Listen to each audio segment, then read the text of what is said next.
Arcadian Vanguard presents The Wrestling News in your daily wrestling newscast for Thursday, October 24th, 2024. Good morning, I'm Mike Sempervive. We begin today with legal news.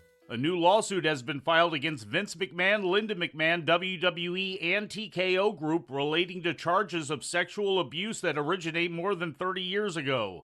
5 sexual abuse survivors named in the suit as John Does 1 through 5 are alleged to have been targeted by then ring crew chief and ring announcer Mel Phillips during their times as ring boys on the WWF ring crew. As originally stated in the charges when they first came to light decades ago, Vince and Linda McMahon are alleged to have known of Phillips' behavior and the culture of sexual abuse of minors and did nothing about it. Filed earlier this week in the Circuit Court of Baltimore, Maryland by the DiCello-Levitt law firm, the lawsuit claims, quote, the underage ring boys were groomed, exploited, and sexually abused by Phillips, who targeted children from broken homes. His sexual assaults occurred not only at the wrestling venues, but also in hotel rooms and other locations where Phillips would shuttle the boys in plain sight. Defendants were fully aware of the systemic and pervasive abuse and did nothing to prevent or stop it, end quote. In response to the lawsuit, Vince McMahon's attorney, Jessica Rosenberg, released the following statement to Brandon Thurston of WrestleNomics. Quote, more than 30 years ago, the columnist Phil Mushnick tried to make headlines with these same false claims. Those allegations were never proven and ultimately became the subject of a defamation lawsuit against Mr. Mushnick. The negligence claims against Mr. McMahon that were asserted today rely on these same absurd, defamatory, and utterly meritless statements by Mr. Mushnick. We will vigorously defend Mr. McMahon and are confident that the court will find these claims are untrue and unfounded, end quote. All Elite Wrestling presented Dynamite last night, live on TBS from the Maverick Center in Salt Lake City. In the main event, Private Party and Daniel Garcia beat the Young Bucks and Jack Perry. After the match, Wheeler Yuta, Claudio Castagnoli, and Jon Moxley ran in and attacked Private Party and Chuck Taylor, with Orange Cassidy attempting to make the save but being too late. Broke his neck. Come on, we're trying to do.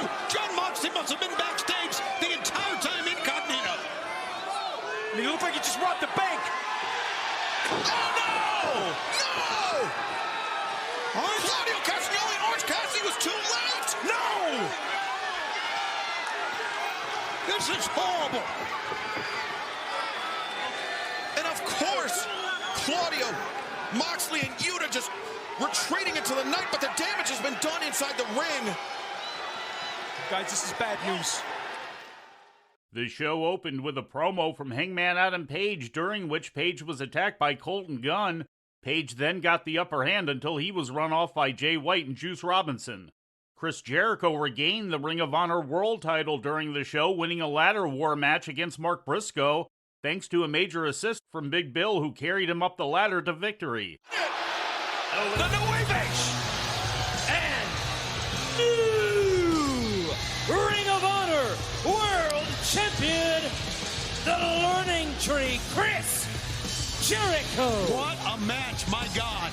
Well, October 23rd, 2024 will forever be known as La Noche de la Nueve, the night Chris Jericho captured his 9th Ring of Honor World Championship. What's going on? After the match, Jericho was confronted by Tomohiro Ishii.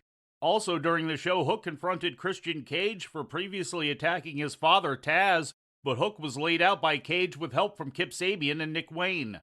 In other results, Shelton Benjamin pinned Sammy Guevara. Kyle Fletcher cut a promo on Will Ospreay that culminated with him shaving his own head, and Camille defeated Queen Aminata. After the match, Chris Statlander came out but was beaten down by both Camille and Mercedes Moné. In ratings news, this week's edition of NXT drew an audience of 702,000 to the CW, according to Programming Insider. That's up from last week's audience of 639,000. The rating in the 18 to 49-year-old demographic was a .16, which was actually lower than last week's demo rating of .18.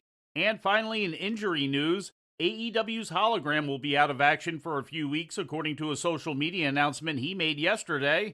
Hologram, known in Mexico as Aramis, announced that he has sustained an injury which will keep him out of the ring until at least mid-November.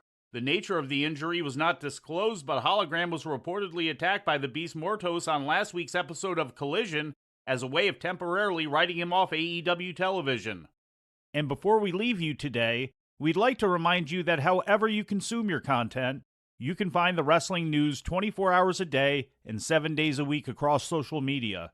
On Twitter, follow us at Wrestling News AV. Our Facebook page is also Wrestling News AV. The Wrestling News can also be found on the Arcadian Vanguard YouTube page. And for those who utilize Amazon Echo devices, just tell Alexa to play the Wrestling News podcast. And remember to make sure you add podcast at the end. Once again, for daily updates, breaking news, and more, follow the Wrestling News across social media. And that's the news for today. If anything happens, we will be here to tell you about it. No clickbait, no paywall, just the Wrestling News. The Wrestling News is a division of Arcadian Vanguard, and the Wrestling Newscast is a production of the Arcadian Vanguard Podcast Network.